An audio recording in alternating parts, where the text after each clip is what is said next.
नेपाल और भारत के बीच अगर कोई समस्या आती है तो उसका सॉल्यूशन भी बहुत जल्द निकल जाता है और उसका ही एक बहुत बड़ा एग्जाम्पल इस न्यूज़ के अंदर निकल कर सामने आ रहा है। नमस्कार, मैं पीएम DNA सिंह और आप देख रहे हैं कमाल यार। इस वक्त हम बात करने वाले हैं कि आखिर क्या समस्या आई थी आज से 2 महीने पहले और अब यहाँ पे इसका सॉल्यूशन क्या निकाला गया है। मैं कहूँ कि नेपाल और भारत के व्यापारी वर्गों को बहुत ज़्यादा तकलीफ़ों का सामना करना पड़ा था। इसके साथ साथ यहाँ पे जो लोग हैं, स्थानीय निवासी हैं, खास करके वो लोग जो कि नेपाल और भारत की बॉर्डर के ऊपर रहते हैं, चाहे वो नेपाली हो फिर चाहे वो भारतीय हो, दोनों को ही बहुत बड़ी मुश्किलों का सामना करना पड़ा था। तीसरा वर्ग था इसी के अंदर मुश्किलों का सामना करने वाला, जो कि भारत के पर्यटक या फिर हम कहें कि टूरिस्ट जो कि नेपाल में घूमने जाते हैं उनको। लेकिन अब इनकी समस्या समाधान में आ चुकी है। ऐसा क्या हुआ है वही जानेंगे, तो वीडियो के अंत तक बने रहिए। और अगर आप चैनल पर नए हो, चैनल को सब्सक्राइब करके बेल आइकन दबा लीजिए ताकि आपको कुल अपडेट भी सबसे पहले मिल सके। चलिए वीडियो को शुरू करते हैं। दोस्तों, मैं आपको बता दूं कि आज से 2 महीने पहले लगभग यहाँ पे न्यूज़ निकल कर सामने आई थी कि नेपाल के अंदर जो भारतीय करेंसी है उसे बैन कर दिया गया है।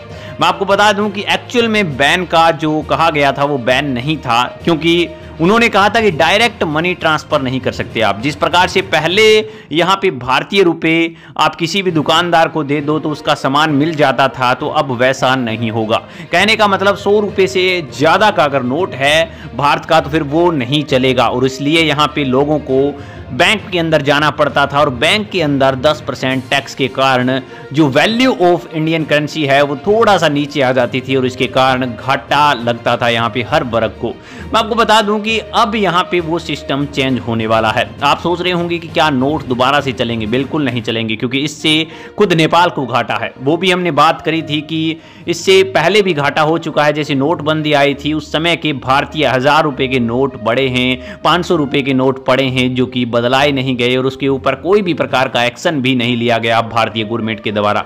इसके साथ साथ कई और समस्याएं जो कि यहाँ पे आती हैं इनलीगल धंधों के अंदर। अगर सीधा मनी ट्रांसफ़र होता है तो बैंक के थ्रू कुछ भी इंफॉर्मेशन नहीं निकलती और इससे यहाँ पे इनलीगल धंधे बहुत ज़्यादा बढ़ जाते हैं। इसी चीज़ को देखकर इस चीज़ को बैन किया गया था और नेपाल ने ये सिस्टम यहाँ पे ऑनलाइन करने की सोची है। मैं आपको बता दूँ कि अब यहाँ पे जो दोनों नेशनल हैं उन्होंने एक बहुत बड़ी डील करी है, जिसके अंदर वो यहाँ पे Bharat Nepal online payment system लाने वाले हैं और ये पेमेंट सिस्टम लगभग नवंबर में कंप्लीट भी हो जाएगा। इसका दूसरा फेज चल भी चुका है और पहला जो यहाँ पे ऑनलाइन पेमेंट है वो नेपाल की बॉर्डर के नज़दीक एक व्यापारी की दुकान के अंदर लग भी चुका है, जो कि सबसे बड़ी यहाँ पे उपलब्धि कह सकते हैं। मैं आपको बता दूं कि नेपाल राष्ट्र बैंक के अनुसार मध्य जून से मध्य जुलाई की अवधि के दौरान नेपाल में इलेक्ट्रॉनिक्स भुगतान या फिर कहें कि लेन देन की कुल जो संख्या थी वो 5 ट्रिलियन रुपए थी। वहीं पे अगर बात करें पिछले वित्तीय वर्ष की इस अवधि के दौरान 6.22 ट्रिलियन रुपए का कारोबार होता था। तो इससे यहाँ पे 2 फायदे होने वाले हैं। पहला फायदा ये होगा कि टूरिस्ट जो आ रहे थे अब उनको पैसे का बोझ नहीं लेना, यानी कि अब उनको चोरी का खतरा नहीं है, सिर्फ और सिर्फ अपने फ़ोन को संभाले रखना है। हर जगह आपको पेटीएम के जरिए, गूगल पे के जरिए यहाँ पे ऑनलाइन ट्रांजैक्शन की सुविधा मिलेगी। National payment corporation of India और उसकी अंतर्राष्ट्रीय शाखा इंटरनेशनल पेमेंट्स ने नेपाल को एकीकृत भुगतान के तैनात कर दिया है और जो सर्विसें हैं वो भी लगा दी गई हैं। इसके अंदर मैं बताऊं, जुलाई के मध्य तक नेपाल में 10 भुगतान प्रणाली ऑपरेट करी जाएंगी और 27 भुगतान सेवाएं प्रदाता करे जाएंगे। जुलाई के मध्य तक देश में 14,123 PSP एजेंट और 18.94 मिलियन वैलेंट उपभोगकर्ता होने वाले हैं।